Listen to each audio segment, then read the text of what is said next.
दूसरे दिन जब दाऊद अपने जनों समेत सिकलग पहुंचा, तब उन्होंने क्या देखा कि अमालेकियों ने दक्षिण देश और सिकलग पर चढ़ाई की और सिकलग को मार के फूंक दिया, और उसमें की स्त्री आदि छोटे बड़े जितने थे सबको बंधुआई में ले गए। उन्होंने किसी को मार तो नहीं डाला, परंतु सबों को लेकर अपना मार्ग लिया। इसलिए जब दाऊद अपने जनों समेत उस नगर में पहुंचा, तब नगर तो जला पड़ा था और स्त्रियां और बेटे बेटियां बंधुआई में चली गई थीं। तब दाऊद और वे लोग जो उसके साथ थे चिल्लाकर इतना रोए कि फिर उनमें रोने की शक्ति न रही। और दाऊद की 2 स्त्रियां, येग्रेली अहीनोअम और कर्मेली नाबाल की स्त्री अबीगैल, बंधुआई में गई थीं। और दाऊद बड़े संकट में पड़ा, क्योंकि लोग अपने बेटे बेटियों के कारण बहुत शोकित होकर उस पर पत्थरवाह करने की चर्चा कर रहे थे। परंतु दाऊद ने अपने परमेश्वर यहोवा को स्मरण करके हियाव बांधा। तब दाऊद ने अहीमेलेक के पुत्र एब्यातार याजक से कहा, एपोद को मेरे पास ला। तब एब्यातार एपोद को दाऊद के पास ले आया। और दाऊद ने यहोवा से पूछा, क्या मैं इस दल का पीछा करूं?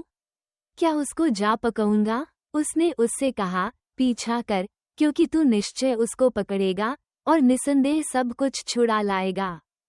तब दाऊद अपने 600 साथी जनों को लेकर बसोर नाम नाले तक पहुंचा। वहां कुछ लोग छोड़े जाकर रह गए।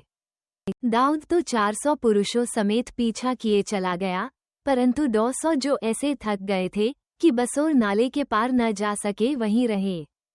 उनको एक मिस्री पुरुष मैदान में मिला। उन्होंने उसे दाऊद के पास ले जाकर रोटी दी और उसने उसे खाया। तब उसे पानी पिलाया। फिर उन्होंने उसको अंजीर की टिकिया का एक टुकड़ा और 2 गुच्छे किशमिश दिए। और जब उसने खाया तब उसके जी में जी आया। उसने 3 दिन और 3 रात से न तो रोटी खाई थी और न पानी पिया था। तब दाऊद ने उससे पूछा, तू किसका जन है और कहाँ का है? उसने कहा, मैं तो मिस्री जवान और एक अमालेकी मनुष्य का दास हूँ, और 3 दिन हुए कि मैं बीमार पड़ा और मेरा स्वामी मुझे छोड़ गया। हम लोगों ने करेतियों की दक्षिण दिशा में और यहूदा के देश में और कालेब की दक्षिण दिशा में चढ़ाई की और सिकलग को आग लगाकर फूंक दिया था। दाऊद ने उससे पूछा, क्या तू मुझे उस दल के पास पहुंचा देगा? उसने कहा, मुझसे परमेश्वर की यह शपथ खा कि मैं तुझे न तो प्राण से मारूंगा और न तेरे स्वामी के हाथ कर दूंगा, तब मैं तुझे उस दल के पास पहुंचा दूंगा। जब उसने उसे पहुंचाया तब देखने में आया कि वे सब भूमि पर छिटके हुए खाते पीते और उस बड़ी लूट के कारण जो वे पलिश्तियों के देश और यहूदा देश से लाए थे नाच रहे हैं।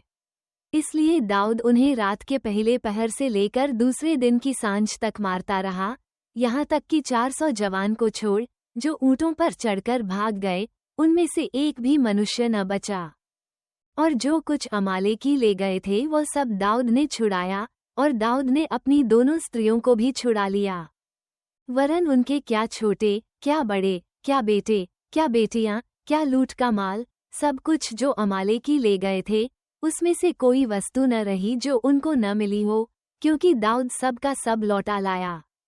और दाऊद ने सब भेड़ बकरियां और गाय बैल भी लूट लिए, और इन्हें लोग ये कहते हुए अपने जानवरों के आगे हाँकते गए कि ये दाऊद की लूट है।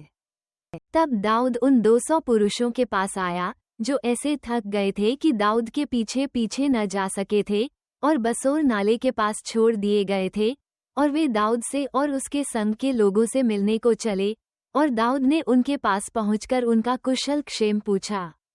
तब उन लोगों में से जो दाऊद के संग गए थे सब दुष्ट और ओछे लोगों ने कहा, ये लोग हमारे साथ नहीं चले थे, इस कारण हम उन्हें अपने छुड़ाए हुए लूट के माल में से कुछ न देंगे, केवल एक एक मनुष्य को उसकी स्त्री और बाल बच्चे देंगे कि वे उन्हें लेकर चले जाएं।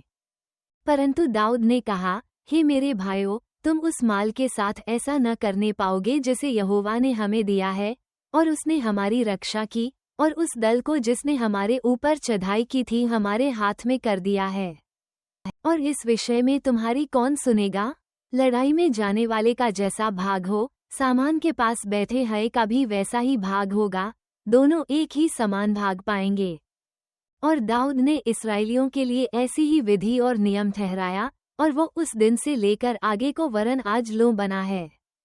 सिकलग में पहुंचकर दाऊद ने यहूदी पुरनियों के पास जो उसके मित्र थे लूट के माल में से कुछ कुछ भेजा और यह कहलाया कि यहोवा के शत्रुओं से ली हुई लूट में से तुम्हारे लिए ये भेंट है, अर्थात बेतल के दक्षिण देश के रामोत, यतीर, अरोई, सिपमोत, एश्तमो, राकाल, यहमेलियों के नगरों, केनियों के नगरों, होरमा, कोराशान, अताक, हेब्रोन आदि जितने स्थानों में दाऊद अपने जनों समेत फिरा करता था, उन सब के पुरनियों के पास उसने कुछ कुछ भेजा।